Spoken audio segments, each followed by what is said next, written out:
Good evening, everyone. Agape Livecast here. We're going to give you a tropical update. Update on the tropical Atlantic and looking at the system in the Caribbean Sea and the two systems in the Atlantic. First thing we're going to do is look at the system in the Caribbean Sea. The National Hurricane Center is giving it a 60% chance of development over the next 48 hours, 80% over the next 5 days.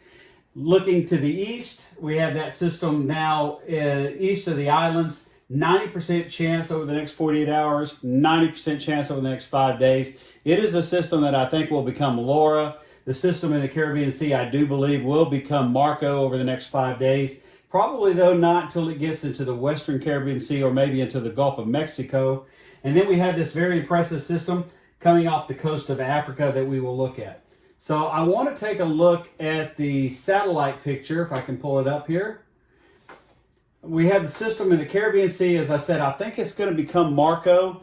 The system over the central Atlantic, as you see there, is very impressive. I would not be surprised that if it is not already a tropical depression on its way to becoming Tropical Storm Laura. It's going to move probably just to the northeast of the islands or over the islands, and then it's going to struggle a little bit with some upper level shear. If you look, there's an upper level low right here. Let me put a pin on here.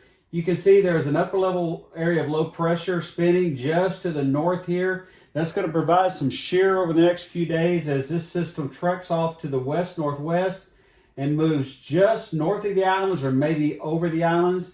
And if it survives all of that, there's going to be an area of high pressures I'm going to show you over on the forecast maps just off the coast of the United States. It's probably going to drive this system over Florida or over the eastern Gulf. Now, the other thing we've got to worry about is this system in the Caribbean Sea. As it moves off to the west and west-northwest, as it gets over here towards the Yucatan Peninsula. If we look, we can actually see some shearing winds over the Gulf of Mexico right now with an upper-level system. I talked to a friend of mine in Louisiana. He mentioned how it was a little drier today. Well, that's because of this upper-level low that's over us right now, bringing in a little bit drier air, and that's not going to last. So if that system were to be able to go off right now, it would shear it, but the upper level system's going to upper level environment's going to change a little bit over the next few days, and I will show you that. Let me get out of this screen, get over to what we can look at as far as the next few days. Now, the global models are not real impressed with these systems right now. I'm not real sure why that's going on. That's the reason why we just kind of got to watch it. As we kind of move forward in time, you can see that this system, was 98L, was probably going to be Laura. It moves right over the islands. You can kind of see it right over Hispaniola. And then we have our other system over here in the Western Caribbean Sea, gets into the Gulf of Mexico. Not real impressed with it. I think it will develop, however. You see that it puts it just southeast of Brownsville. I think it will be a little bit stronger than that, and if it is a little bit stronger than that, I would see that it will probably move a little bit closer to the Texas coast.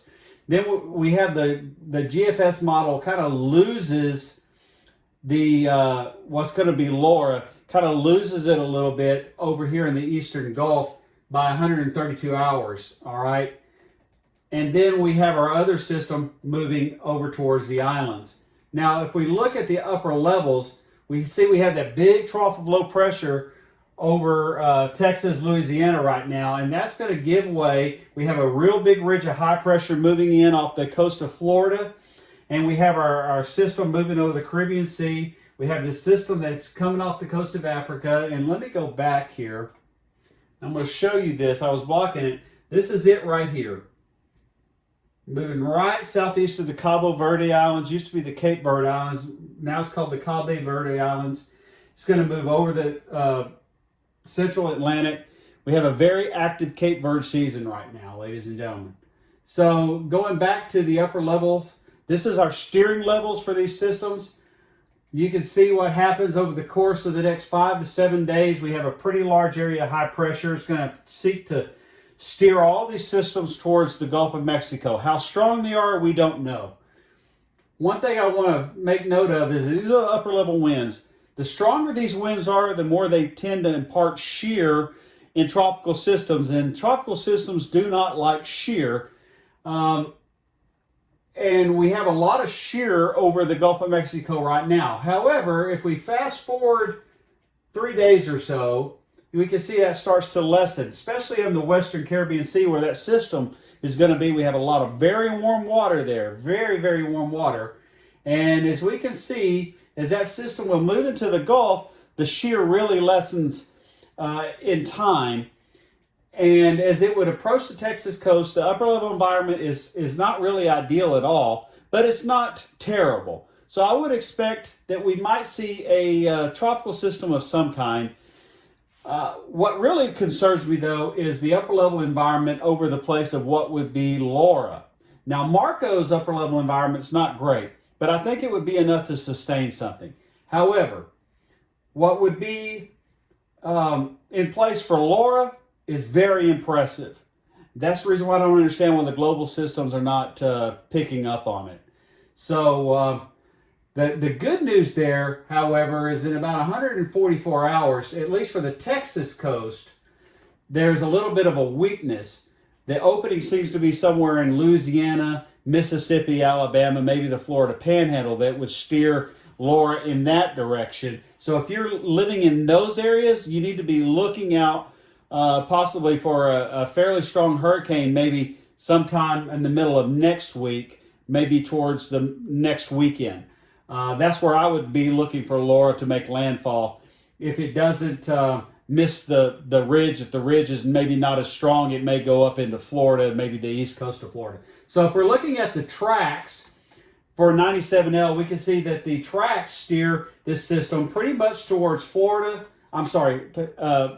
towards Texas, maybe towards Louisiana, but I'm thinking more towards Texas is where what we may look at Marco, what will be Marco, that's where this system wants to go. And if we look at what will probably become Laura, we can see where these tracks want to steer it. Somewhere Florida, west coast of Florida, Louisiana, somewhere east of 90 west in the Gulf.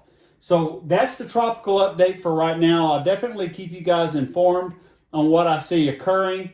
Again, if we look back at the IR, just one more recap on 98L in the central Atlantic around 50 west. Very well organized. I would not be surprised to see this upgraded in the next 12 hours to a tropical depression or even a tropical storm. It's very impressive right now. So just stay tuned. Looks like multiple threats to the Gulf over the next week or so. Until next time, may God bless you. Hey everyone, thanks for watching this edition of Agape Livecast. And whether you're watching this on Facebook or YouTube, I ask that you do me a favor. Please like the video and share it. And if you haven't already done so, please like the Agape Livecast Facebook page and subscribe to my YouTube channel. Until next time, may God richly bless you and keep you.